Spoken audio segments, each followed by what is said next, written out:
یہ بڑا پیچیدہ مسئلہ ہے قدر کا. تقدیر کا جو تصور ہمارے ذہنوں میں ہے وہ صحیح نہیں ہے. قدر کہتے ہیں اندازے کو، ایویلویٹ کرنا، کسی چیز کی قدر و قیمت کا اندازہ کرنا.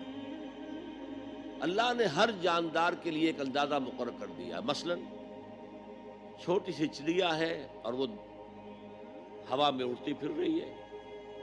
انسان ہوا میں نہیں اڑ سکتا. مشین بنا کر ہوائی جہاز میں اڑ جائے، خود تو نہیں اڑ سکتا. تو یہ ہر نوع کی ایک تقدیر ہے. اسی طریقے سے ہر انسان کی بھی کچھ لیمیٹیشنز ہیں. ہر انسان کو دو چیزیں ملتی ہیں جس میں اس کا کوئی دخل نہیں. اسے والدین کی طرف سے جینز مل رہے ہیں، اس کے اثرات اس کی شخصیت پر ہوں گے. پھر جس ماحول میں اسے پیدا کیا گیا ہے اس ماحول کے اثرات ہوں گے. ان دونوں سے مل کر شاکلہ بنتا ہے. قرآن مجید نے شاکلہ کہا ہے. شاکلہ کہتے ہیں پیٹرن کو. آپ نے لوہے سے کوئی چیز ڈھالنی ہے تو پہلے لکڑی کا پاٹرن بناتے ہیں. ہمارے مصری لوگ پاٹرن کہتے ہیں اس کو. اسے آپ پیٹرن سمجھیے تاکہ اس میں آپ نے لوہا پگھلا کر ڈالا تو اسی کے مطابق ڈل گیا. تو ہر انسان کا ایک پیٹرن ہے جو اس کے جینز سے اور اس کے انوائرمنٹ سے بنا ہے، اور ہر انسان کا محاسبہ اسی اعتبار سے ہوگا. اگر کسی کے شاکلہ میں 100% نیکی کا اللہ تعالی نے صلاحیت رکھی تھی اور اس نے 40% کی ہے، وہ مارا گیا.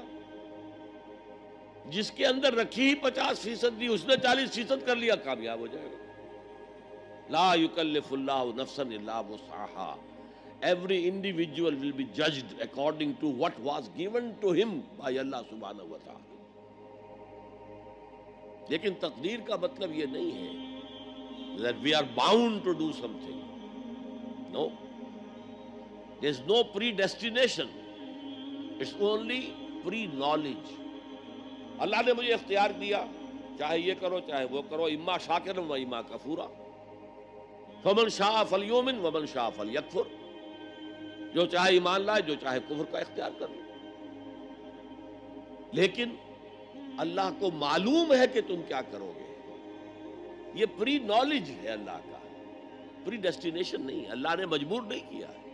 ہاں وہ لمیٹیشن جو آپ کی شخصیت کے اندر ہے وہ اپنی جگہ ہے، لیکن نیکی اور بدی، خیر اور شر، حق و باطل کا چوائس آپ کو دیا ہے. اما شاکرا و اما کفورا. اور فمن شاء فلیؤمن ومن شاء فلیکفر. This free will is with you and you will be adjudged on the basis of this free will. البتہ کتنی نیکی تم کر سکتے تھے اتنی کر لی، کامیاب، چاہے وہ مقدار میں کم ہو. اب جب غزوہ تبوک کے موقع پر حضور نے مسلمانوں سے کہا یہ جیش العسرہ ہے، ساز و سامان چاہیے، اب لاؤ پیسے پیش کرو. حضرت ابوبکر نے اپنا سارا اثاثہ لا کر رکھ دیا. پوچھا اپنے بال بچوں کے لیے کچھ چھوڑ کر آئے ہو؟ کہ کچھ نہیں چھوڑا.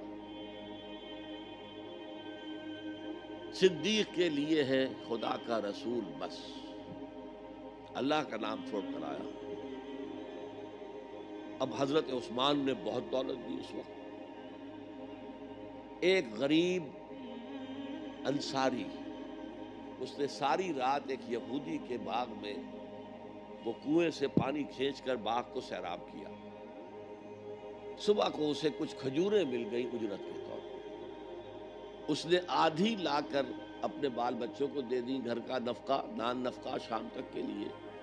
آدھی حضور کے سامنے لا کر رکھ دی. جو منافقین موجود تھے انہوں نے تمسخر اڑایا. ہاں جی ہاں، بغیر ان کھجوروں کے تو یہ لشکر جا ہی نہیں سکتا، یہ تو بڑا، یہ تو بہت. حضور نے کیا کہا؟ ان کھجوروں کو اس پورے ڈھیر کے اوپر پھیلا دو، اللہ کی نگاہ میں یہ اس پورے ڈھیر سے زیادہ بھاری ہے. آپ جو کچھ کر سکتے ہیں کیجئے. اللہ تعالیٰ کی لاٹھی اندھے کی لاٹھی نہیں ہے جو برابر چلے سب پر، بلکہ ایوری انڈیویجول اس کے علیحدہ علیحدہ حساب ہوگا. اللہ کا کمپیوٹر بہت بڑا ہے، بہت بڑا ہے، بہت بڑا ہے. وہ ہر ایک کی قدر و قیمت کا تعین کر لے گا.